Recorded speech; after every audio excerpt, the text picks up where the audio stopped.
গুলি করতেছে, rubber bullet, ওদের গায়ে রাবার বুলেট লাগতেছে, আমাকে এভাবে করে প্রোটেক্ট করছে আমার ভাই। গোল্ডেন মোমেন্টকে পুরোপুরি কাজে লাগানোর সৌভাগ্য সবার হয় না। আমি সরকার ব্যবস্থাকে তো এখনো প্রশ্ন তুলবো। অনেকেই শুনতেছে গ্রেফতার করা হয়েছে, গ্রেফতার করে আবার এরা নাকি আবার বিদেশে পালিয়ে গেছে। একটা নিরস্ত্র মানুষকে, এটা তো ব্রিচ অফ হিউম্যান রাইটস।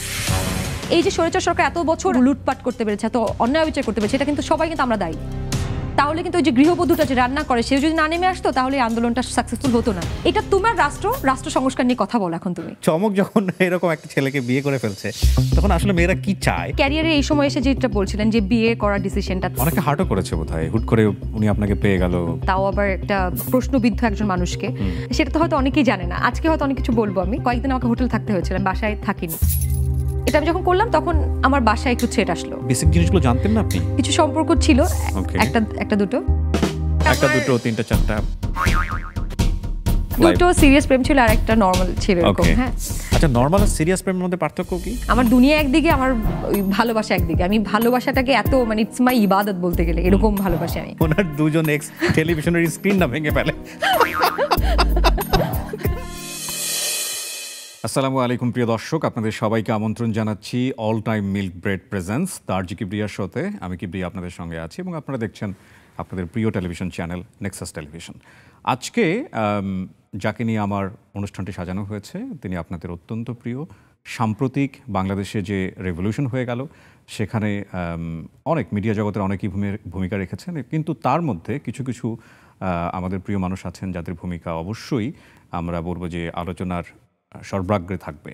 তো তাদের মধ্যে তিনি একজন, এবং আপনাদের সবার প্রিয় অভিনেত্রী রুকাইয়া জাহান চমক। কেমন আছেন আপনি? খুবই ভালো। অনেকদিন পর কোনো শোতে এসে আমার নামের আগে দুইটা বিশেষণ অ্যাড হয়নি, একটা হচ্ছে আলোচিত এবং সমালোচিত। সো এবার খুব একটা ফেয়ার ইন্ট্রোডাকশন পেলাম আমি, একদম জনপ্রিয় অভিনেত্রী। শুনতে ভালো লাগছে। কিন্তু আমি বলতে পছন্দ করি আলোচিত এবং সমালোচিত। কেন হলো না আজকে আমি ঠিক জানি না।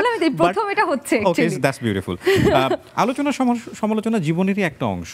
মানে পৃথিবীতে এমন কোনো মানব নাই, সেই মহামানব থেকে শুরু করে আমাদের পর্যন্ত, যে মানুষটা সমালোচিত না পৃথিবীতে। মানে মানুষ মানেই সমালোচনা, যাকে নিয়ে আলোচনা হবে তাকে নিয়ে সমালোচনা হবে, এটাই স্বাভাবিক।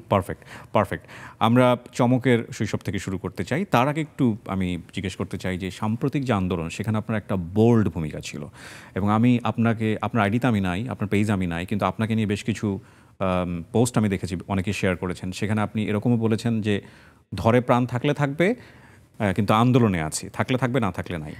এটা তো স্ট্যাটাসে বলেছি, ব্যাক স্টোরি আরও আছে। আমি যাবো স্টোরিতে, এবং আমার কাছে মনে হচ্ছিল কালকে থেকে আমি প্রশ্নটা শুরু করবো কিভাবে, কারণ তারই কিছুদিন আগে বাংলাদেশের মানুষ আপনাকে নিয়ে ব্যাপক সমালোচনা করেছে, আপনার ব্যক্তিগত জীবন নিয়ে, আপনার বিয়ে শাদী নিয়ে, সমস্ত কিছু নিয়ে অনেক সমালোচনা হয়েছে। তো এই আন্দোলনে নামার আগ মুহূর্ত পর্যন্ত আপনার কি চিন্তা হয়নি যে এই মানুষগুলোই তো আমাকে নিয়ে সমালোচনা করছে, এই মানুষগুলোর জন্য আমি কেন আন্দোলনে যাব?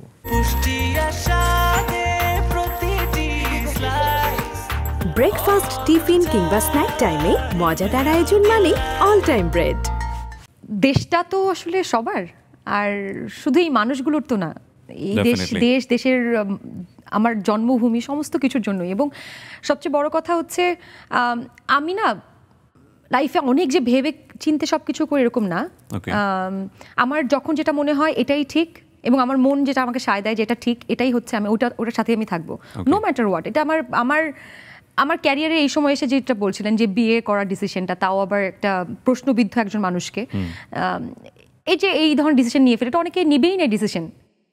আমার চিন্তা ভাবনা বা আমি কিভাবে চিন্তা করি সেটা তো হয়তো অনেকেই জানে না। আজকে হয়তো অনেক কিছু বলবো আমি, যেটা আমি অনেক কিছুই বলিনি। আপনি যতটুকু বেটার ফিল করবেন ঠিক ততটুকুই আমরা জানতে চাই।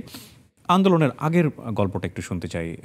অনেকদিন ধরেই তো হচ্ছিল কোটা বিরোধী আন্দোলন, সেখানে যখন দেখলেন যে মিডিয়া পাড়ার অনেক লোকজন ইনভলভ হচ্ছে, একবারে শুরু থেকে আপনি অ্যাক্টিভ ছিলেন। কেন মনে হলো যে আমাকে একদম খুব ফুল অ্যাক্টিভ হতে হবে এখানে? 2018 সালে যখন এটা হয়, তখন আমি আই ওয়াজ নোবডি। আমার মিডিয়ায় যেহেতু কাজ শুরুই করোনার সেকেন্ড লকডাউনের পরে, মানে 2020-এর শেষের দিকে একদম, তো তখন আগে কেউই চিনতো না। কিন্তু আমি 2018 সালের আন্দোলনেও সক্রিয় ছিলাম আমার মেডিকেল থেকে। আমি মানিকগঞ্জ সরকারি মেডিকেল কলেজে পড়তাম তখন।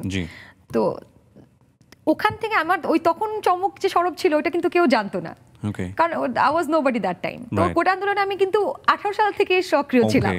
তারপর এবার যেটা হচ্ছে, এবারের মজার কথা বলি, তখন আমার ছোট ভাই ইউনিভার্সিটিতে পড়তো না, কিন্তু এবার আমার ছোট ভাই হচ্ছে অনার্স থার্ড ইয়ারে পড়ে। তো ওদেরকে আমি দেখছিলাম যে আগে থেকে এটার সাথে ইনভলভড, আপন ছোট ভাই আমার। তো এটা একটা রিজন যে আমি আগে থেকেই এটা সম্পর্কে ইউনিভার্সিটিতে না থাকলেও আমি এটা সম্পর্কে একদম আপ টু ডেট ছিলাম, যেহেতু আমার আপন ছোট ভাইও ইনভলভড। এবং যখন আমি দেখলাম যে 15 জুলাই যখন স্টুডেন্টদের উপর হামলা হলো, দ্যাট ইজ সামথিং। এরা আমি 15 তারিখে আগে কিন্তু কথা বলিনি, কিন্তু 15 তারিখে প্রথম স্ট্যাটাস দিই যে চিত্ত যেথা ভয় শূন্য, এরকম একটা স্ট্যাটাস আমি দিই। ওই সময় 15 তারিখে যেটা হলো, ওপরে আসলে আমার মনে হচ্ছিল যে একটা মেয়ের ছবি ছিল, যে ব্লাড রক্ত লাগা একটা চশমা পরা, খুব জুবুথুবু হয়ে আছে, এবং একটা মেয়ের গায়ে এরকম লাঠি দিয়ে মারতে আসলো। একটা মেয়ে হয়ে এটা আমি কিভাবে দেখবো? আমি জাস্ট প্রথমে ছিল ওটা, কিন্তু মানে ওইটা ছিল যে একটা মেয়ের উপরে এভাবে হামলা করা হলো, এটা নিয়ে একটা প্রথম আমাকে এটা করলো। তারপর হচ্ছে একটা ইউনিভার্সিটিতে একটা যৌক্তিক আন্দোলন নিয়ে নেমেছে। এটা বাংলাদেশ তো না, একটা গণতন্ত্র, এটা এখানে বাক স্বাধীনতা আছে, এখানে you can talk about your rights, you can talk about what you want. এখানে এটা তো কোনো অটোক্রেটিক সোসাইটি না, এটা তো কোনো একনায়কতন্ত্র চলেনি। তো ওরা তো যৌক্তিক এবং আইনগতভাবে আন্দোলন করার অধিকার আছে ওদের। তাহলে ওদের উপর কেন, কিভাবে একটা মানে ক্ষমতাশীল একটা সরকার কিভাবে তাদের উপর আক্রমণ করার বলে দেয়? যে এবং আমি শুনেছিলাম ওবায়দুল কাদের সাহেব বলেছেন যে আমাদের ছাত্রলীগই ইনাফ এদের করার জন্য, হুইচ ওয়াজ লাইক, আমার কাছে বিজার মনে হচ্ছে। এবং আমার মনে হচ্ছে, যেটা বললাম না, আমার কাছে যেটা ঠিক মনে হয় আমি সেটার সাথেই থাকি, এটা আমি খুব বেশি চিন্তা করি না। কিন্তু তারপরে চিন্তা করতে হয়েছিল, আমি ইভেন জুলাই শেষের দিকে আমি আমেরিকার ভিসার জন্য অ্যাপ্লাই করি, কারণ আমাকে সবাই বলতেছিল, কারণ আমি হোটেলে ছিলাম মাঝখানে, আমি বলবো এগুলো আপনাকে গ্র্যাজুয়ালি বাসায় থাকার, কারণ আমি আমার বলেছিলাম একটা স্ট্যাটাস দিয়ে যে আমার বাসায় 30 জন মেয়েকে, আপনি দেখেছেন কিনা জানি না, এটা 17 তারিখে যেদিন বন্ধ হয়ে যায় সেদিন আমি লিখেছিলাম, যখন কেউ একটা কথা বলার মানে সাহস করতে মানুষ ভয় পাচ্ছিল লিটারেলি, কারণ আমি তাদের অবস্থা আমি বুঝি, কারণ অনেকেই তাদের পরিবার বা এর জন্য ভয় পাচ্ছিল। এটা নিয়ে আমি কিছু বলতে চাই না, কিন্তু আমার বিষয়টা হচ্ছে, আমি যখন বললাম 17 তারিখে যে আমার বাসায় আমি 30 জন মেয়েকে জায়গা দেবো, হল যেহেতু বন্ধ হয়ে গেছে এবং তাদের আবাসন ব্যবস্থা 2 দিনের জন্য আমি করতে পারবো, এটা আমি যখন করলাম, তখন আমার বাসায় একটু থ্রেট আসলো। সেটা এলাকা থেকে হতে পারে, আমি এখন আর কিছু মানুষ আমার হয়তো ভালো চেয়ে তারা আমাকে ফোন করেছিল যে চমক, ডু নট ডু ইট, এটা করো না, ঝামেলা হবে, বাড়াবাড়ি হয়ে যাচ্ছে। হ্যাঁ, সেই মানুষগুলোর নাম আমি বলবো না, কারণ তারা আমার আমার শুভাকাঙ্ক্ষীও। সো তারপর আমি ওই 17 তারিখের ওই ঘটনার পরে, এরপরে কয়েকদিন আমাকে হোটেল থাকতে হয়েছিল, আমি বাসায় থাকিনি, এরকম একটা থ্রেট ছিল আমার। তারপর এবং এরপরে কয়েকদিন পরে আমাকে, কারণ আমি তো জানতাম না, আমি তো কন্টিনিউয়াসলি আমি আন্দোলন নেমেছি, ভিডিওটা দেখেছেন কিনা আমি জানি না, যে আমার সামনে 3টা ছেলে গুলি খেয়েছে। এবং ওই দিন আজমপুর, আমি তো উত্তরা বাসা, আর উত্তরাতে ওই দিন মুগ্ধরাও ওই একই জায়গায় ছিল, গুলিটা আমাদের কারো গায়ে লাগতে পারতো। আমার ছোট ভাই, আপন ছোট ভাই ছিল, আমাকে যখন বাসা থেকে সবাই বলছিল নেমো না, আমি বলছি আমার আপন ছোট ভাই নামতেছে, ওরা নামতেছে, তো আমি ওয়াই নট মি। তো আমি আজমপুরে গিয়েছিলাম, অ্যান্ড আমার চোখের সামনে 3 জন ছেলেগুলি খেয়েছে। এবং ওই ভিডিওটা আমি যতবার আপলোড করছি ততবার আমাকে ওটা রিপোর্ট করে বিভিন্ন ভায়োলেন্ট কন্টেন্ট হিসেবে মানে নামানোর চেষ্টা করা হয়েছে, কয়েকবারই ডিলিট করা হয়েছে। আমার পেজ থ্রেটে, আমার পেজ চলেও গিয়েছিল মাঝখানে, আমার পেজ আবার একটা ডিজি রেস্কিউ টিম বলে একটা ছেলে, ওরা আবার রিকভার করে দিয়েছে ওই ভিডিওটা আপলোড করার কারণে। বারবার আমার সামনে, আমি মানে আই জাস্ট ডোন্ট নো, এটা অনেকেই দেখেছে, হয়তো আপনি দেখেছেন কিনা, আমি দেখিনি, একদম চোখের সামনে, আমার সামনে দিয়ে নিয়ে যাচ্ছিল। আমরা আন্দোলনে ওখানে ছিলাম যখন, মানে ওই দিন মুগ্ধ ওয়াজ দেয়ার, হ্যাঁ, ওই এরিয়াটাতে আমরা ছিলাম, উত্তর ওই এরিয়াটাতে। সো ওই দিনের পর আমার মনে হচ্ছিল, ওইটা যখন আপলোড করি আন্দোলন একদম সক্রিয়ভাবে, একদম গোলাগুলির মাঝখানে, আমাদের এরকম হয়েছিল যে আমার মাথায় হাত দিয়ে রেখেছে আমার ছোট ভাই, ওরা যে গুলি করতেছে, রাবার বুলেট, ওদের গায়ে রাবার বুলেট লাগতেছে, আমাকে এভাবে করে প্রোটেক্ট করছে আমার ভাই। So I have seen everything. তো ওইটার পরে আমার মনে হচ্ছিল there is no go back, আর যাওয়ার কোনো উপায় নাই ভয় পেয়ে। কিন্তু আমার আম্মু বলতেছিল যে তুমি থাকতে পারবে না দেশে, এই পরিস্থিতি ঠিক হলেও তোমাকে ধরে নেওয়া হবে, কারণ এর আগে অনেক কিছু হয়েছিল। তো আমি আমেরিকার ভিসার জন্য অ্যাপ্লাই করি জুলাই শেষের দিকে। অনেকে স্ট্যাটাস দিয়েছে যে 400 বছরের জন্য জেল হবে আর 300 বছর ধরে রিমান্ড হবে আমাদের একজন। ওকে, সো আপনি অ্যাপ্লাই করলেন আমেরিকার জন্য? হ্যাঁ, আমার অ্যাপ্লাই করা ছিল এমনিতেই, সেটা হচ্ছে অন্য একটা প্রোগ্রামে যাওয়ার জন্য, কিন্তু আমার ভিসা ডেট ছিল, মানে ইন্টারভিউ ডেট ছিল ডিসেম্বরে। তো ওইটা আমরা কোনোভাবে আগানোর জন্য ট্রাই করা হচ্ছিল, যে দেশে তো আর থাকা যাবে না যদি এই স্বৈরাচার সরকার থেকে যায়। কিন্তু তারপরেও তো আমরা কন্টিনিউয়াসলি ছিলাম, জি, আপনি মুভমেন্টের মধ্যে ছিলেন। এটাই আমাদের অবস্থা ছিল, মানে টু বি অনেস্ট আমরা সবসময় মনে করতাম যে আমরা আসলে মন খুলে বলতে পারি না, মন খুলে বলতে গেলে আমরা যে কোনো সময় বিপদে পড়ব। থাকবেন ওখানে ওই সময় যে ভিডিওগুলো আপনি দেখেছেন, ধরেন একটা ছেলেকে দেখতেছে, আমি দেখতেছি এখানে কিছু নাই, এখান থেকে মাথার সব জিনিসপত্র পড়ে যাচ্ছে, পেটের সব জিনিসপত্র পড়ে যাচ্ছে, পাখির মতো মানুষকে গুলি করে মেরে ফেলতেছে, অনেক কিছু তো আসেও নি। এবং আপনি দেখেন নিরস্ত্র মানুষকে কিভাবে মারা হয়েছে, ছাদের কর্নারে ঝুলে আছে ছেলেটা, হাতে কোনো বন্দুক নেই, ওখানে কয়েকবার, একটা না, একটা নিরস্ত্র মানুষকে, এটা তো ব্রিচ অফ হিউম্যান রাইটস, এটা তো ওয়ার্ল্ড ওয়াইড কেন স্বৈরাচার সরকার যেতে হয়েছে, আমার মনে হয় যে এটা ওয়ার্ল্ড ওয়াইড এটা মানুষ এটার এগেইনস্টে কথা বলতো, কারণ ইটস আ হিউম্যান রাইটের মানে চরম অবমাননা এটা একটা মানুষের ক্ষেত্রে। কারণ আপনি নিরস্ত্র মানুষ, আপনি বলতে পারেন যে এর আক্রমণ করতে গেছে তাই আপনি গুলি করছেন, কিন্তু কেউ, ওদের তো অস্ত্রই ছিল না, জীবন বাঁচানোর জন্য সাইডে পলাচ্ছে, তারপর আপনি গুলি করতেছেন, তাও কয়েক রাউন্ড। সো এটা দেখার পরে আসলে মানে আপনার খুব বেশি কোনো ভয়ঙ্কর দেশপ্রেমিক হওয়া লাগে না রাস্তা নামার জন্য, আমার মনে হয় ন্যূনতম মনুষ্যত্ব থাকলেই আপনি নামবেন। চমক, আমরা বলি, আমরা এই অনুষ্ঠানে এর আগে যারা এসেছিলেন তারাও অনেকেই আন্দোলনে বিভিন্নভাবে ভূমিকা রেখেছেন, আমরা বলি যে পৃথিবীতে গোল্ডেন মোমেন্টের জন্ম হয়, এটা খুব বেশি আসে না মানুষের লাইফে, এটা হুটহাট হয়ে যায়, হয়তো এটার পেছনে একটা দীর্ঘসূত্রিতা থাকে, ইতিহাস থাকে, কিন্তু ওই গোল্ডেন মোমেন্টকে পুরোপুরি কাজে লাগানোর সৌভাগ্য সবার হয় না। এবং এই যে আপনি খুব প্রাউডলি বলছেন না যে এই স্বৈরাচারী সরকারের পতনে আমার একদম রাজপথে একটা ভূমিকা ছিল, আমাদের অনেক অভিনেতা অভিনেত্রী ছিল, উইথ ডিউ রেসপেক্ট, তারা অনেকেই রাস্তায় নামেননি বা নামার মতো সিচুয়েশনে তারা ছিলেন না, কিন্তু আপনি নেমেছেন এবং সেটার জন্য আপনি সারা জীবনই অনার পাবেন এবং সেটা পাওয়ার যোগ্য আপনি।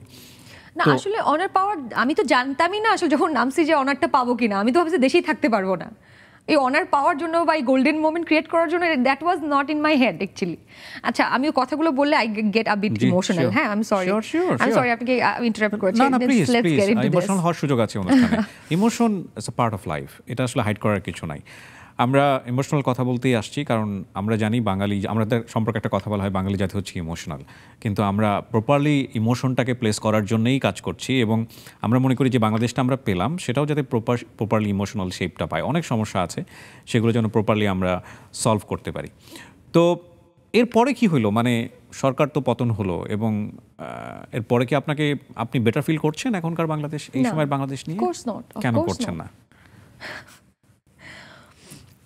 আমি কখনই খুব মূলধারার রাজনীতি যে করব বা রাজনীতি নিয়ে কথা বলবো, চিন্তা করবো, এরকম কখনোই আমার ছিল না। হ্যাঁ, মানে এখন যখন দেখতেছি যে দেশে আজ, আমি একটা ঘটনাই বলি, একজনকে গ্রেফতার করা হয়েছে, তাকে নাকি আবার বেলজিয়ামে পাঠিয়ে দেওয়া হয়েছে আমি শুনলাম।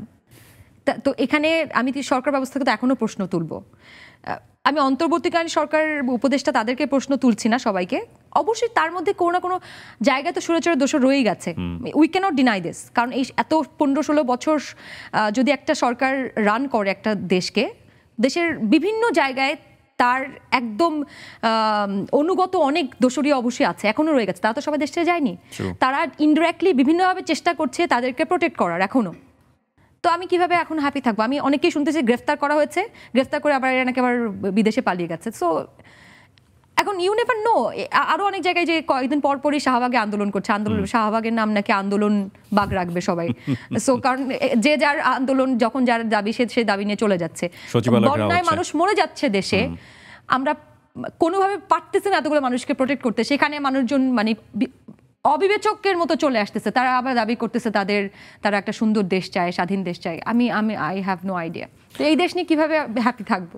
এক্স্যাক্টলি, আমাদের টেনশনের জায়গাটা শেষ হয়নি। চমককে নিয়ে আমরা কথা বলছি, চমকের জীবনটাও অনেক চমকে ভরা এবং সেটা নিশ্চয়ই চমক স্বীকার করবে।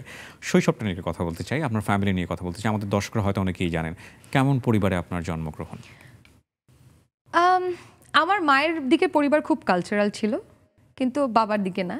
আমার বাবা বন বিভাগ কর্মকর্তা, গভর্নমেন্ট অফিসার, এখন কর্মরত আছেন।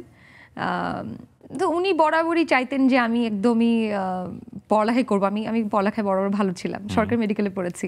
তো ফার্স্ট সেকেন্ড থার্ডই হতাম সবসময় লাইফে, কখনো মানে পড়ুয়া স্টুডেন্ট একদম। তো এমন আমার লাইফে এরকম ছিল যে আমি একদিন না পড়ালেখা করলে আমি I use to feel guilty যে আমি আজকে পড়ি নাই, মানে এরকম পড়ুয়া ছিলাম। হ্যাঁ, সো আমার ওইরকম এনভায়রনমেন্টেই বড় হয়েছি, বাসায় সবাই খুব পড়ালেখা করতো বা এরকম ইয়ে ছিল। কালচারাল দিকে আমি নাচ গান শিখেছি ছোটবেলায়, তখন স্বপ্নও ছিল, কিন্তু যখন বড় হয়ে ডাক্তারি পড়া শুরু করলাম তখন আসলে বুঝি না যে নায়িকা হব। ডাক্তারি হওয়াটা কি আপনার নিজের ইচ্ছাতে হয়েছে নাকি ওটাও বাবা চাইতো যে? বাবা মার বেশি ইচ্ছা ছিল যে ডাক্তারি করব, আমি ডাক্তারি পড়বো এরকম। তো মেডিকেলেও আমি খুব ভালো ছাত্রী ছিলাম, মানে সবাই এগ্রি করবে হয়তো আমার মেডিকেলের। আপনি এমবিবিএস কমপ্লিট করেছেন? না, আমার 1 বছর বাকি এখনো, কারণ আমার ওই যে করোনার সময়। সরি, আপনি পড়ছেন এখনো পড়ছি না, আমি বড় একটা গ্যাপ গেছে করোনার কারণে। আমি বললাম করোনার সেকেন্ড লকডাউনের কারণে আমার একটা বড় গ্যাপ পড়ে, তখন আমি ফাইনাল ইয়ারে, একদম আমাদের জাস্ট পরীক্ষা শুরু হবে তখন লকডাউন হয়, ফার্স্ট লকডাউন। তো তখন আমাদের 1 বছরের একটা গ্যাপ যায়। 1 বছরে তখন অনেকেই অনেক কিছু করে, অনেকেই চিন্তা করে কি করবো। আমি বাসায় বসেছিলাম, তখন আমি টুকটাক 1-2টা কাজ করার পরে বেশ সাড়া পাই, তারপর মিডিয়ায় কাজ শুরু হয়ে যায়। Okay fine.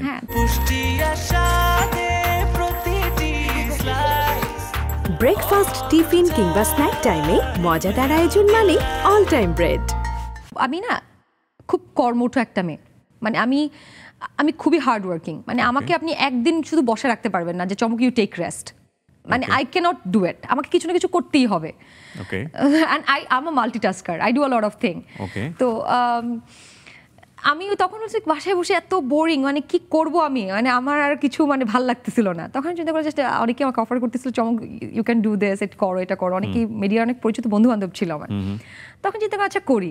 1-2টা করার পরে আমার এত ভালো সাড়া এসছে যে ও ওয়াও, এত মানুষ চিনতেছে বা মানুষজন, মানে কে না চায়, আমরা মানুষ মাত্রই। কিন্তু ফার্স্টেই কি মানে নাটকের জন্য দাঁড়ালেন নাকি অন্য কোনো কিছু? প্রথমে উপস্থাপনা করলাম কয়েকটা চ্যানেলে, বেশি দিন না, 1 মাসের মতো করেছিলাম। কিন্তু তারপরে যখন নাটক করলাম, নাটকে একটু মনে হয় পপুলারিটিটা দ্রুত আসে আমার মনে হয় উপস্থাপনার থেকে। But you guys are different, I don't want to go there also. But নাটকে খুব ইজিলি পপুলারিটি চলে আসে আমার মনে হয়। উপস্থাপনা বলতে আপনার কি ধরনের অনুষ্ঠান উপস্থাপনা? লাইভ করেছিলাম RTV-তে, তারপর মাছরাঙা টিভি। মাছরাঙা তো করেছেন আপনি, ফাইন। তো কয়েকটা টেলিভিশনে আমার করা হয়েছিল, মানে খুব অল্প সময়ের জন্য, মানে 1 মাস ম্যাক্স। ফাইন। এরপর আপনার নাটকের অফার চলে আসলো, বিউটিফুল। তারপর নাটক করার পরপরই, মানে 1-2টা নাটকের পরই আমার বেশ পপুলারিটি চলে আসে। প্রথম নাটকটা কি ছিল? এটা রাফাত মজুমদার রিঙ্কু ভাইয়ের অল ইজ ওয়েল। এটা এরপর একটা করেছিলাম হচ্ছে শাখাওয়াত মানিক, একজন ডিরেক্টর ছিলেন, উনি মারা গেছেন। ওনার একটা নাটক করেছিলাম, ওটাও বেশ পপুলার হয়ে গেছে। তো এরপর আমার একটা সিরিয়াল করি, house number 96। That was a massive popular serial in Bangladesh, মানে NTV-র মাহমুদুর রহমান হিমি এটা করেন। এবং এর পরপরই আমি মহানগর করি। মহানগর ফার্স্ট সিজন, এবং ওইটা আমার ক্যারিয়ার চেঞ্জ করে দেয়। হ্যাঁ, মানে ক্যারিয়ার প্রথমেই ঘটে যায় তো এগুলো ঘটনাগুলো, তো আমাকে না খুব বেশি স্ট্রাগল করতে হয় না। I use two be very lucky, I must say. আবার আনলাকিও বলতে পারি না সেন্স, কারণ আমি খুব শেখার আগেই না পপুলারিটি পেয়ে গেছি। তো এই জন্য অনেক কাজ আমি হয়তো আমার মনে হচ্ছে দেখেছি এটা অপরিপক্ক, এটা কি করলাম, I could have done much better, আরো ভালো করতে পারতাম। Let's talk about popularity. হ্যাঁ, যেটা তো আপনি হয়তো চিন্তাই করেননি কোনোদিন যে এরকম ভাবে মানুষ আপনাকে চিনবে, এত বেশি আলোচনা হবে, এত বেশি সমালোচনা হবে। যখন মানুষ আপনাকে চিনছিল একবার আর্লি স্টেজে, ওকে আপনাকে দেখেছি, একটা অটোগ্রাফ নেই, একটা সেলফি নেই, অটোগ্রাফ কখনো হয়নি আমার, কারণ এই দুটো নেই। না, লাইক অটোগ্রাফে আমরা ছিলাম, বাই দ্য ওয়ে, আমরা অটোগ্রাফ সেলফি দুটো সময় বিলং করি। এই সময় তো সবাই সেলফি নেয়, অটোগ্রাফ নেয় না। সো কেমন লাগছিল ইনিশিয়াল স্টেজগুলো, কেমন লাগছিল মানুষের ভালোবাসা? আই ওয়াজ লাভিং ইট। মানে আমার মনে হচ্ছিল যে আসলে I have got the right track of my life. আমি মনে হয় এটার জন্যই জন্মেছে। এর আগে আই ওয়াজ কনফিউজড, আচ্ছা আমি কি করবো জীবনে, আমার কোনো কিছুই তো ভালো লাগতেছে না। মানে হয় না, আমার লাইফে কিন্তু অনেক সময় এরকম থাকে। ইভেন আমার আজ থেকে 5 বছর আগে আমার লাইফ সম্পর্কে পারসেপশনস, লাইফকে আমি অন্যভাবে দেখতাম একদম।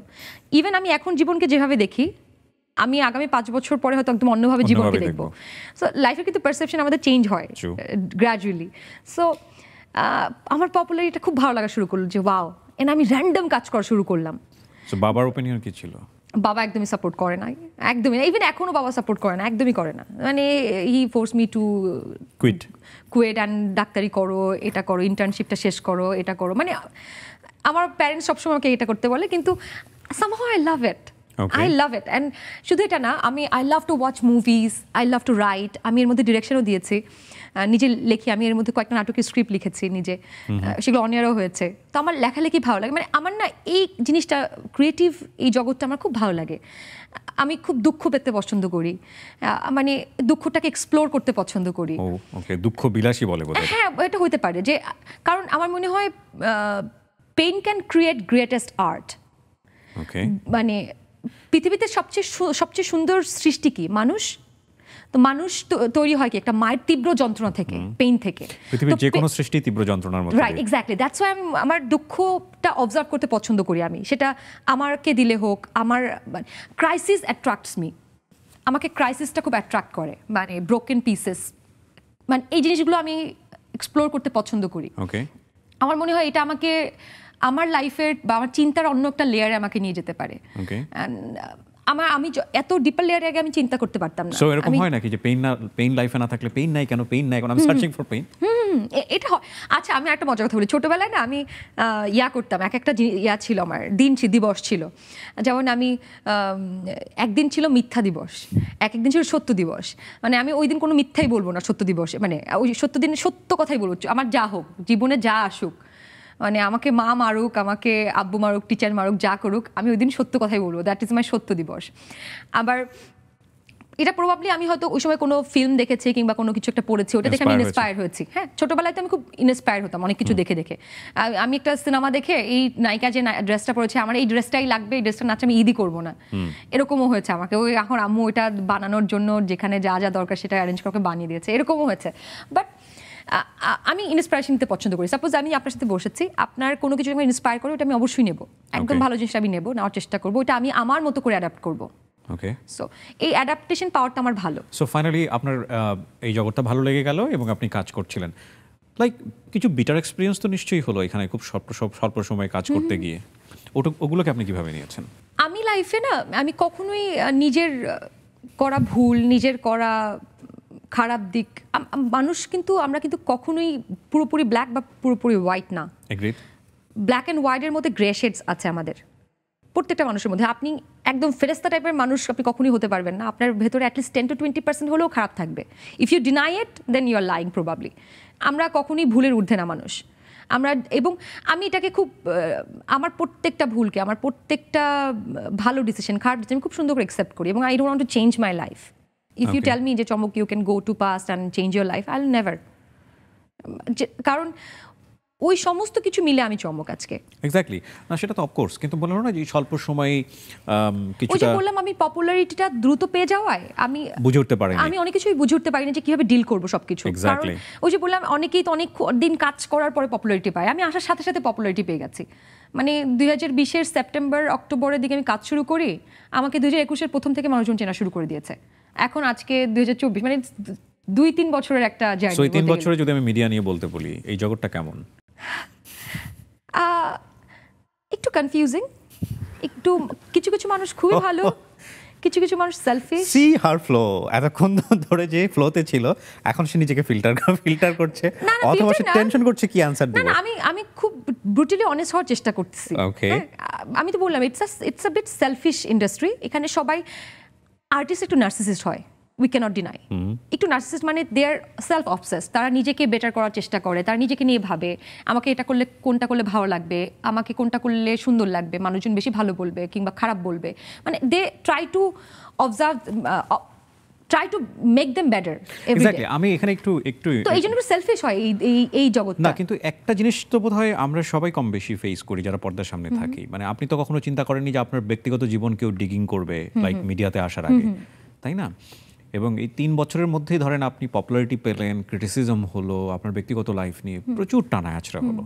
এইটা আপনি কতটুকু এনজয় করেছেন যে আপনার ব্যক্তিগত জীবনে মানুষ এত কথা বলছে? এটা অবশ্যই কষ্ট হয়েছে, আমার অবশ্যই কষ্ট হয়েছে। বাট আমি কিন্তু আমার ব্যক্তিগত জীবন নিয়ে আমাকে অনেকেই অনেক খোঁজার চেষ্টা করেছে। এটা বিয়ের পরে অনেকেই ফোন করেছে, কিংবা অনেক নিউজ চ্যানেল থেকে একটু ইন্টারভিউ করতে চেয়েছিল। বাট আমি বলেছিলাম যে এই বিষয় নিয়ে আমি এই মুহূর্তে কথাই বলতে চাই না, কারণ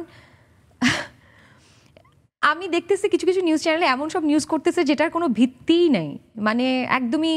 এবং এটা আমি ক্লিয়ার করেও দিয়েছি। আচ্ছা, লাইক আমরা তো আপনার হাজবেন্ডকে নিয়ে কথা বলি। আমার হাজবেন্ডের বোধহয় একটা ভিডিও সবাই খুব দেখেছে, উনি এসে বলল যে আপনাদেরকে একটু পিসফুলি থাকার জন্য উনি রিকোয়েস্ট করেছে, এবং সে বলেছে যে সে আগে তার সম্পর্ক ছিল, সে সম্পর্কগুলো বিচ্ছিন্ন হয়ে গেছে, তো মানুষ কি সামনে আগাবে না? আর একটা মানুষের যদি এর আগে একাধিক বিয়ে থেকে থাকে, সেই মানুষটা কি আসলে একদম খারাপ হয়ে যায়? আমি জানি না, অ্যাটলিস্ট আমার সাথে আমি না, একটা মানুষ আমার সাথে কীরকম আমি সেটা দিয়ে তাকে জাজ করি। একটা মানুষ বাবা হিসেবে অনেক খারাপ হতে পারে, একটা মানুষ তার ভাই হিসেবে খুব খারাপ হতে পারে, কিংবা একটা মানুষ বন্ধু হিসেবে খুব খারাপ হতে পারে, কিন্তু সেই মানুষটা হয়তো প্রেমিক হিসেবে ভালো হতেই পারে, হাজবেন্ড হতেই পারে। আবার হাজবেন্ড হিসেবে একটা লোক খুব খারাপ হতে পারে, সে হয়তো বাবা হিসেবে চমৎকার একজন বাবা হতেই পারে। তো আমি কেন জাজ করব তাকে? মানে আমার সাথে যে মানুষটা যেরকম, আপনি আমার সাথে ভালো, আমি আপনাকে ভালোই বলবো।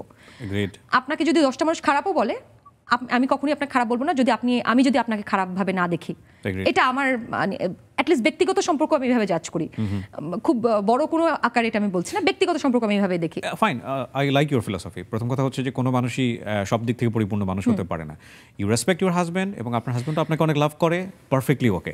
আরেকটা ঝামেলা আমার আছে এখানে সবাই বলে তাহলে কেন আমি তাকে চুজ করলাম। অনেকেই তাকে বলে যে সে খুব ভয়ঙ্কর ধনী মানুষ। না, he is a very ordinary person, very ordinary. মানে আমি কারণ সম্পদের কথা বারবার মানুষ আমাকে অনেকে বলার চেষ্টা করে, এই জন্য আমি এটা ইনফ্লুয়েন্স কিনা মানে ধনী সে কারণে আপনি ইনফ্লুয়েন্স হয়েছেন বা এরকম বরঞ্চ এই জন্য আমি বলে দিচ্ছি যে তার থেকে আমার সম্পত্তির পরিমাণ বেশি। মানে এটা আমাকে বলতে বাধ্য হচ্ছে, কারণ মানুষজন এতই পোক করছে, এটা নিয়ে বলা ছাড়া কোনো ওয়ে নাই। আমার মান্থলি ইনকামও তার থেকে বেশি, আমার টোটাল সম্পত্তিও তার থেকে বেশি, এবং সে একদমই সাধারণ একটা মানুষ, সাধারণ হেরে যাওয়া মানুষ আমি বলবো। এবং আমি বরাবরই বলেছি আমি হেরে যাওয়া মানুষের পাশে থাকতে পছন্দ করি। ব্রোকেন পিসেস আমাকে অ্যাট্রাক্ট করে, একটু আগে আমি আপনাকে হয়তো বলেছি। এবং তার দুঃখ, আমি বললাম দুঃখ আমি খুঁজি, দুঃখ এক্সপ্লোর করতে পারছে। সে একটা দুঃখী মানুষ, সে হেরে যাওয়া একটা মানুষ, তাকে আমার মনে ছিল যে আমি তার লাইফে থাকলে সে জিতে যাবে। তো I wanted to make him a winner. তার লাইফের একটা মানুষের জীবনের সবচেয়ে বেস্ট জিনিস আপনি হতে পারতেছেন, এর থেকে ভালো অনুভূতি কি হতে পারে? সে জানে তার, এবং সে এটাই বলেছে যে তার জীবনকে সে নতুনভাবে সে বাঁচার একটা ইচ্ছা সে খুঁজে পেয়েছে আমাকে পাওয়ার পর। এক্স্যাক্টলি, এবং সে কিন্তু লাইভে এসে একটা কথা বলেছে, আপনি এক অসাধারণ মানুষ।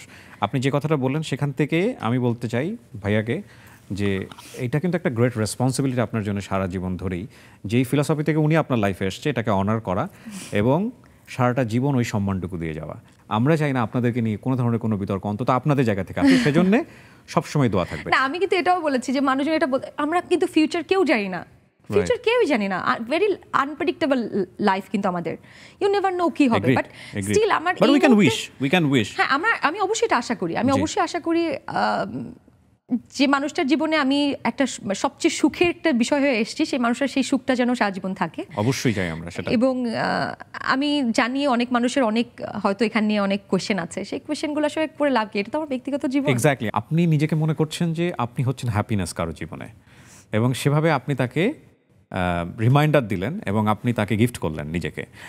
সো এটার আগে তো পরিবারের একটা ব্যাপার থাকে, রাইট? আপনি তো শুধু আপনি না, আপনার সঙ্গে আপনার ফ্যামিলি জড়িত, আপনার সঙ্গে আপনার ওয়েল উইশাররা জড়িত। তারা কি চিন্তা ভাবনা করছিল? লাইক আপনি কি একদম সেলফ সেন্ট্রিক একটা চিন্তা করেছেন ওর জন্য?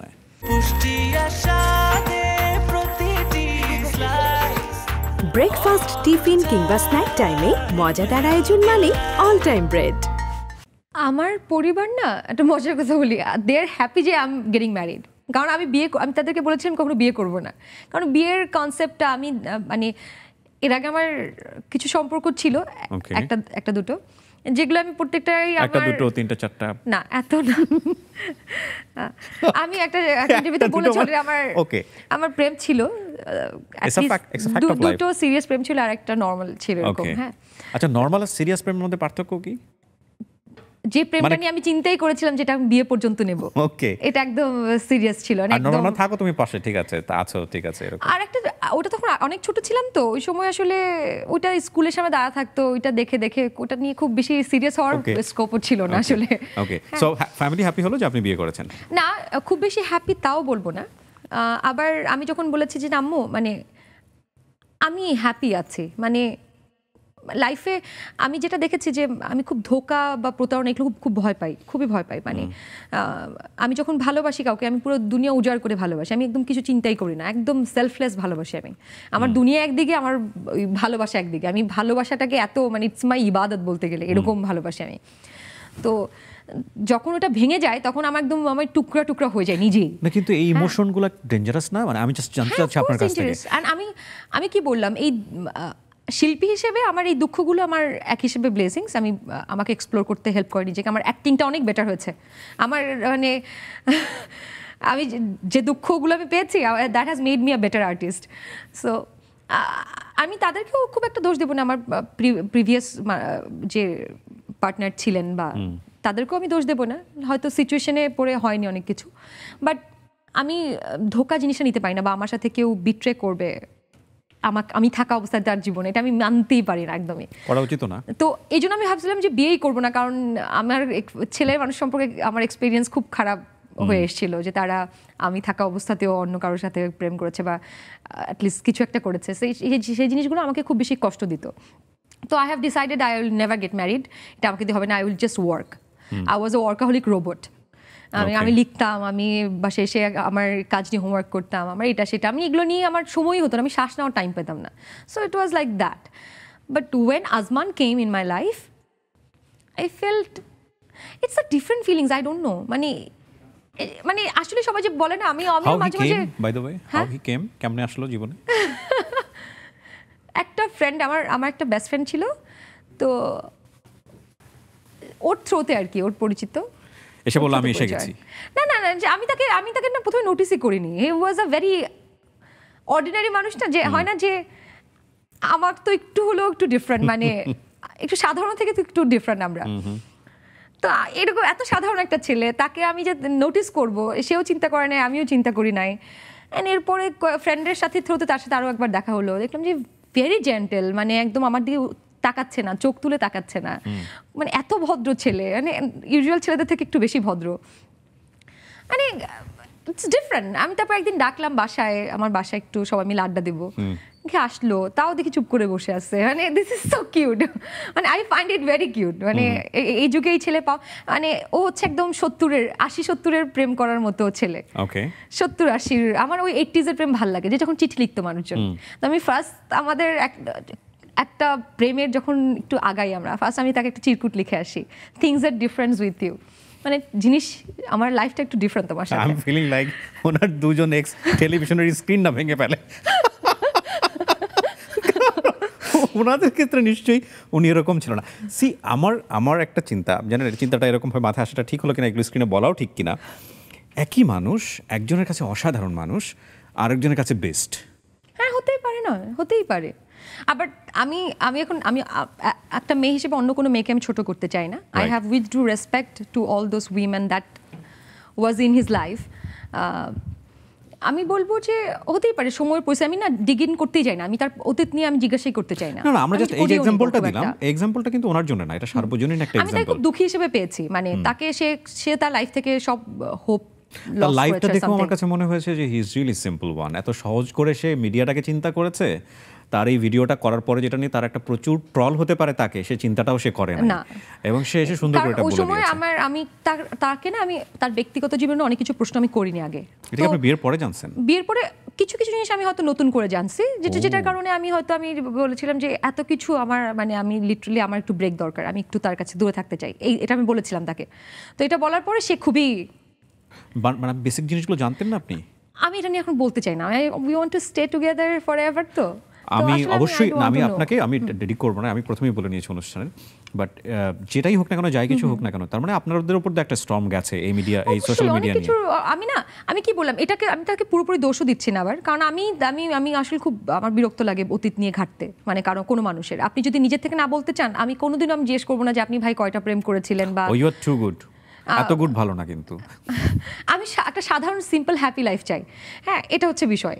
এবং তাকে, সে আমাকে শুধু বলেছিল তার লাইফে কেউই নেই, এবং আমি তো তাকে অ্যাটলিস্ট বিয়ের আগে তো অ্যাটলিস্ট আমি তাকে 4-5 মাস দেখেছি। হ্যাঁ, অ্যাটলিস্ট আমি তাকে কয়েক মাস তো দেখেছি আমি তাকে। তো আমি তখন দেখলাম যে না, সে তো একদমই 100% ডেডিকেটেড না, আমার সাথেই 24 ঘন্টা থাকতেছে, আমার সাথে, মানে আমি শুটিংয়ে গেলে আমার সাথে যাচ্ছে, বা আমি কোথাও গেলে, বা he is trying to take care of me, and he is absolutely a lunar. তার একটা বন্ধুও নাই, একটা ছেলে মানুষের এই জগতে একটা এই জমানায় একটা বন্ধু নাই, সে কখনো একটা ছেলেদের আড্ডায় যায় না, কোনো একটা, তার লাইফে শুধু আমি।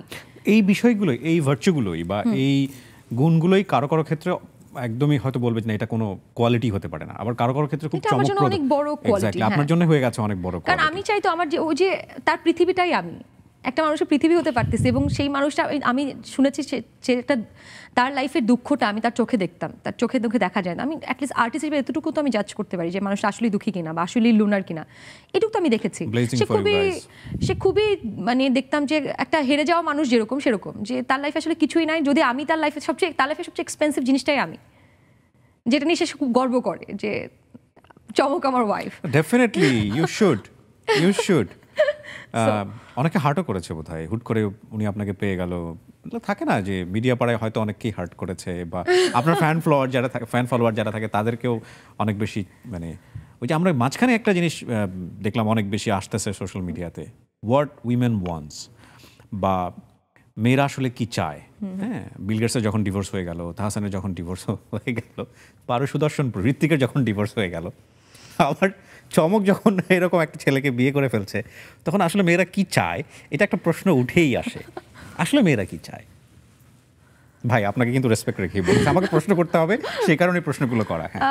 মেয়েরা, আমার মনে হয়, আমি অ্যাটলিস্ট আমার পার্সপেকশন থেকে বলতে পারি যে একটা হাত চায় যে হাতটা কখনো ছেড়ে যাবে না, এবং একটা চোখ, দুটো চোখ চায় যে চোখগুলোতে শুধু তার জন্যই ভালোবাসা থাকবে, মায়া থাকবে, বিশ্বস্ততা, সেফটি, এটা থাকবে।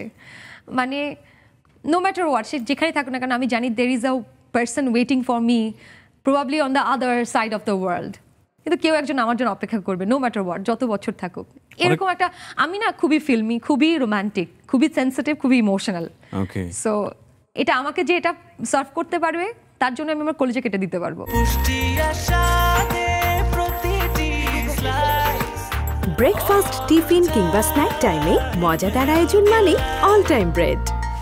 চমক, আপনার পাস্ট নিয়েও কিন্তু কথা হচ্ছিল সোশ্যাল মিডিয়াতে, যে আপনার পূর্বে আরেকটা বিয়ে হয়েছিল, এবং এইটা না এটা না, মানে এটা আমি বলেছিলাম খুব সিরিয়াস প্রেম ছিল একটা, এবং তখন আমি মেডিকেলে পড়তাম। তো তার ফ্রেন্ড সার্কেল আমাকে ভাবি ভাবি ডাকতে, এটা হয় না আপনার ছোটবেলায় যখন প্রেম করেছেন, আপনার বন্ধু বান্ধব কিন্তু আপনার গার্লফ্রেন্ডকে ভাবি ডাকতেই পারে। না, আমার ডাকেনি, মানে আপনি উদাহরণ দিচ্ছেন আপনাকে, ওকে ফাইন, ইন জেনারেল কিন্তু হয় এরকম। তো এরকম মানে ইভেন বিয়ে করার আগে অনেকে বউ বলে যেগুলো একদম না করা, মানে করা উচিত না আর কি, সেটা হয় না। তো এই বিষয়টা তখন একটু ছোট ছিলাম, একটু প্রেম টেম হচ্ছিল, তো এই বিষয়টা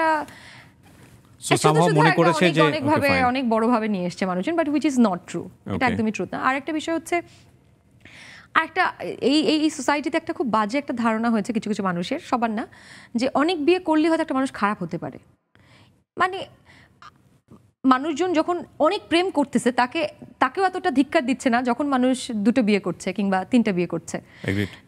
যেমন আমি রিসেন্টলি দেখলাম যে আমাদের আসিফ নজরুল স্যারের বিষয়টা নিয়ে কথা হচ্ছে, ডক্টর মোহাম্মদ ইউনূসকে নিয়ে আলোচনা হয়েছে। ডক্টর মোহাম্মদ ইউনূসের দুটো বিয়ে, তো এটা তো এত বড় ফ্যাক্টর, তার জন্য কি সে একজন খারাপ মানুষ? That doesn't make him a bad person. তার পরিস্থিতি, তার সমসাময়িক অবস্থা, বা সে কোন সিচুয়েশনের ভেতর দিয়ে ডিভোর্স হয়েছে, বা তার ব্যক্তিগত বিষয়, এটা নিয়ে কেন তাকে একটা, যেমন আমার ক্ষেত্রে যখন বলা হচ্ছিল যে কেন এত বিয়ে করা মানুষকে বিয়ে করতেছে একটা খারাপ, I just really don't have any point. আমাদের দেশে আসলে অনেক বেশি সিঙ্গেল, মানে পিওরলি সিঙ্গেল ব্যাচেলার সংখ্যা অনেক, তো সো এমন হতে পারে যে তারা অনেক জেলাস ফিল করে। আমার সাথে তো তারা ঠিক সময় আসেনি, আমি তো সিঙ্গেল ছিলাম তখন, তোমরা আসো নাই কেন? না, ওরা মনে করছে যে আপনার দেখে হয়তো অনেকে ইন্সপায়ার হবে, সেই কারণে হয়তো বা সমালোচনার জায়গাটা। না, তাহলে তো আমি সেটাই বললাম যে তাহলে তোমরা শুধুমাত্র আমাকে কেন করতেছো, তুমি আরো অনেকেই তো এরকম করতেছে, তাদেরকেও বলো। রাইট, আসলে কাউকে বলুই না। রাইট, বিয়ে ব্যাপারটা ব্যক্তিগত বিষয়, এবং দুজন মানুষ যদি হ্যাপি থাকে, আমরা মনে করি যে ওটুকু পর্যন্তই তাদেরকে রাখা উচিত। আপনার সঙ্গে আন্দোলনে আপনার হাজবেন্ডও ছিলেন ফিল্ডে, এবং সেটার কিছু বাইট আমার চোখে পড়েছে। লাইক উনি আপনাকে ইন্সপায়ার করেছেন, লাইক আপনি যখন খুবই দেশপ্রেমিক একজন মানুষ, আমি বললাম না, তার এই চারিত্রিক গুণগুলো খুব ভালো, আমি তার সব চারিত্রিক গুণগুলো দেখলাম যে আমার সাথে খুব ম্যাচ করে। সেও একদম মাঠে ছিল, ইভেন তার সার্কেল, তার কলিগস অনেকেই হয়তো তার উপর মহলের লোকজন, অনেক জায়গা থেকে অনেক প্রেশার হয়েছে। তার বোন জামাই ছিল হচ্ছে আর্মিতে, মানে আছেন আজমানের, তো তারাও একটা প্রেশারে ছিল। আজমান ভাই কি করছেন এখন? বিজনেস করছেন, অনেক ধরনের বিজনেস সংসার করছেন, অনেক গুরুত্বপূর্ণ জব এটা। ওকে, সো ফিউচার প্ল্যান একটু জানতে চাই। যদিও আপনার পুরো আড্ডাটা খুব মনোযোগ দিয়ে দেখলে বোঝা যায় যে আপনার ফিউচার প্ল্যান কি হতে পারে, তারপরেও আমার কাছে মনে হচ্ছে যে আপনি খুব প্রফেশনালি চিন্তা করছেন এখন মিডিয়া, রাইট? মিডিয়া খুব প্রফেশনালি চিন্তা করছি, আবার আমি না ওই যে বললাম আমার লাইফ হঠাৎ করে আমি হুটহাট ডিসিশন নিয়ে ফেলি, ইউ নেভার নো আমি কি করতে পারি। মানে যেহেতু আপনি ডক্টর হবেন, সো প্রফেশনে আসার চিন্তা ভাবনা আছে, প্র্যাকটিস আসার চিন্তা ভাবনা আছে, এটা একটা পসিবিলিটি আছে। সো আবার একদম অন্য কিছু আমি করে ফেলতে পারি, ইউ নেভার নো। মানে আমি চমক তো নামটার সাথে আমার মনে হয় নামের একটা প্রভাব মানুষের থাকে। তা আমি হুটহাট করে কিছু করে ফেলি যেটা মানুষ চমকায় যায়। মানে হুট করে বিয়ে করে ফেললাম, তারপর রাস্তায় হয়তো নামার মতো এমন কোনো শক্তিশালী মানুষ আমি না, বাট আমি নেমে গেলাম। বা এই বন্যার মধ্যে আমি নিজেই চেষ্টা করলাম একটা টিম বানানোর, যে টিম যাচ্ছে আমরা কন্টিনিউয়াস কাজ করতে। আমরা হয়তো আমরা গেলাম প্রায় 3 দিনের মতো ছিলাম, আমিও ছিলাম ফেনীতে। হ্যাঁ, ফেনী, তারপর হচ্ছে লক্ষ্মীপুর, কমলনগর, একটু ভেতরের দিকে গেছি কারণ ভেতরের দিকে মানুষ ত্রাণ দিতে যাচ্ছে না এই বন্যার সিচুয়েশন। হ্যাঁ, আমি নিজে গেছি, কিন্তু রেস্কিউ করতে যাইনি কারণ আই ডু বিলিভ যে আমি রেস্কিউ করতে পারবো না, কারণ ওই সব জায়গায় এত ভেতরে আমি I am not that trend up. এর আগে আমি গেছি বিভিন্ন সময়, আমি চেষ্টা করি। মানে ইভেন আমি এর আগে আমি আমার একটা বিজনেস শুরু করছিলাম 90 ডিগ্রি ওয়েস্ট, যেটা কিন্তু এই কারণে, আন্দোলনের কারণে পুরো প্রথম মাস থেকেই লস হলো আমার, কারণ পুরো আন্দোলনের সময় আমরা বন্ধ রেখেছি এবং আমাদের যে স্টাফ তারাও আন্দোলন নেমেছে আমার সাথে। মানে লিটারালি কে করেনি আন্দোলন? বাংলাদেশের সবাই করেছে অলমোস্ট। হ্যাঁ, সো আমার উত্তরাতে একটা ব্রাঞ্চ আর বনানীতে একটা ব্রাঞ্চ, 90 ডিগ্রি ওয়েস্টে, এবং ওটাতে আমি গাছ বিক্রি করি। হ্যাঁ, আমার বাবা যে বন বিভাগ কর্মকর্তা, তো আমি এটা আগে থেকে এটা আমার একটা ইয়ে ছিল যে গাছ লাগানোটাকে আমি খুব বেশি প্রায়োরিটাইজ করতে চাচ্ছিলাম, যে আমাদের উচিত এই যে এক্সট্রিম বন্যা হচ্ছে, যে আমাদের ক্লাইমেট কিন্তু খুব এক্সট্রিম হয়ে যাচ্ছে, যখন গরম পড়ছে তখন প্রচণ্ড গরম পড়ছে, যখন বৃষ্টি হচ্ছে তখন অতিবৃষ্টি হচ্ছে, অতিবৃষ্টিতে বন্যা হয়ে যাচ্ছে। এই যে ভারতের ত্রিপুরাতে এত বন্যা হচ্ছে কেন, এত বৃষ্টি হচ্ছে, এত বৃষ্টি কিন্তু এর আগে কখনো হয়নি, ওদের গত 41 বছরে হয়নি। ওদের মধ্যে একটা বড় চেঞ্জ এসেছে, কারণ ক্লাইমেট চেঞ্জ কেন হচ্ছে? কারণ আমরা বনায়ন নষ্ট করে ফেলছি, বন উজাড় করে ফেলছি, পাহাড় কেটে ফেলছি আমরা। সো এটা যে আমাদের লং টার্ম চিন্তা, এখন কিন্তু আমাদের এই নিয়ে সাস্টেনেবিলিটি নিয়ে চিন্তা করতে হবে, এনভায়রনমেন্ট নিয়ে। এই জেনজি কেন চিন্তা করে? আমাদের এর আগে জেনারেশনের কিন্তু একটা সমস্যা ছিল, দে আর ইনটু ডেভেলপমেন্ট, এতই ডেভেলপমেন্টের জন্য চিন্তা করতেছিল যে গাছ লাগানো বা এনভায়রনমেন্টকে বাঁচানোর যে একটা বিষয় ছিল, এটা কিন্তু তারা অতটা চিন্তা করেনি। তো জেনজি কিন্তু করতেছে, এটা কিন্তু একটা বড় প্লাস পয়েন্ট আমাদের জেনজির একটা। They think about animal cruelty, they think about gender equality, women's safety, treatment for everybody, better treatment in our country. They are thinking of planting more trees, সবুজায়ন করার চেষ্টা করছে। এবং আরেকটা কথা আমি বলতে চাই, আমরা যদি একটু, এটা যদি সম্ভব হয় দেশটা একটু সেটেল ডাউন করার পরে, যে আমাদের শহরটা যদি একটু ডিসেন্ট্রালাইজড করা যায় খুব ভালো হয়। কারণ এই শহরটা কিন্তু এত পলিউটেড হয়ে গেছে, এত পলিউশন। কয়দিন আপনি 5 বছর পর ঢাকায় আপনি বেরোতে পারবেন না, গ্রীষ্মকালে 50 ডিগ্রি হবে তাপমাত্রা, 50 ডিগ্রি সেলসিয়াসে আপনার চামড়ার ব্যাগ গলে যাবে বলতে গেলে, এরকম অবস্থা হতে পারে বাংলাদেশে। We are not being alert right now. এখানে ঢাকা বসবাস অনুপযোগী হয়ে যাবে। এবং আমাদের রাজনীতি নিয়েও এখন প্রত্যেকটা মানুষকে আমার মনে হয় ইনভলভ হওয়া উচিত। এর আগে কিন্তু রাজনীতি কথা বলতাম না, কিন্তু now I talk about it. If you go through my page, I talk about politics now. কেন? কারণ দেশ যদি আপনি চিন্তা না করেন, দেশ কিন্তু you never know when it becomes a Syria, another Israel or another Afghanistan. We don't want this. আমাদের দেশ, আমাদের মনে হয় এখনই উচিত আমাদের পারমাণবিক শক্তিকে আরো বেশি স্ট্রং করা, যাতে কোনো দেশ আমাদের দেশে থ্রেট না করতে পারে। আমাদের দেশটা নিয়ে এখন আমাদের সবার চিন্তা করতে হবে, সবার কথা বলতে হবে। এবং এই যে স্বৈরাচার সরকার এত বছর এত কিছু করতে পেরেছে, এত কিছু লুটপাট করতে পেরেছে, এত অন্যায় বিচার করতে পেরেছে, এটা কিন্তু সবাই কিন্তু আমরা দায়ী, সম্মিলিতভাবে দায়ী, because we didn't talk about ইট। কারণ আগে না ছিল না, আগে যেমন মানুষজন বলতো আমি তো শিল্পী, আমি কেন এত কিছু, আমি রাজনীতি নিয়ে বলবো, ওটা আমার দায়িত্ব না, ওটা আমার কাজের মধ্যে পড়ে না, আমি তো ডাক্তার, আর রাজনীতি নিয়ে আমি যে শুধু পলিটিশিয়ান সেই পলিটিক্স নিয়ে কথা বলবে। নো, এটা তোমার রাষ্ট্র সংস্কার নিয়ে কথা বলো এখন তুমি। If you don't talk about it, আমরা যদি সর্বস্তরের মানুষ না নেমে আসতাম, তাহলে কিন্তু ওই যে গৃহবধূটা যে রান্না করে সে যদি না নেমে আসতো, তাহলে আন্দোলনটা সাকসেসফুল হতো না। অসাধারণ চমক, আমার খুব ভালো লেগেছে আপনার সঙ্গে কথা বলে। এবং আপনার মধ্যে একটা, আমি জানি না এভাবে বলাটাকে ঠিক হবে কিনা, অনেক বড় একটা পজিটিভ স্পিরিট আছে। হয় কি, আমরা তো মানুষ ওই অভিস্রবণ প্রক্রিয়ার মতো, তরল বস্তু ঘনবস্তুর দিকে ধাবিত হয়, সায়েন্সে এটাকে বলে। তো যখন একটা হ্যাপি মানুষের পাশে একজন মানুষ থাকবে, তখন সেও হ্যাপি হবে। যখন একটা সরো বা পেইনফুল একটা মানুষের পাশে থাকবে, সেও ওটা দ্বারা প্রভাবিত হবে। সো আমার কাছে মনে হয়েছে যে এই 40-45 মিনিট আপনার সঙ্গে বসে, যে আপনার মধ্যে অনেক পজিটিভ এনার্জি, এবং এটা যে আপনার পাশে থাকবে, সো সে অনেক বেশি এটার দ্বারা ইনফ্লুয়েন্স হবে Thank you and so on that much. Perspective your husband is so lucky so thank you so much আসবানকে বসায় দেখাবো। থ্যাংক ইউ সো মাচ আমাদেরকে সময় দেওয়ার জন্য। ভালো থাকবেন আপনি। Thank you so much. জি, শেষ করছি দর্শক, যারা তখন আমাদের সঙ্গে ছিলেন আগাম অনুষ্ঠান দেখার আমন্ত্রণ জানিয়ে আজকের মতো এই পর্যন্ত। আসসালামু আলাইকুম।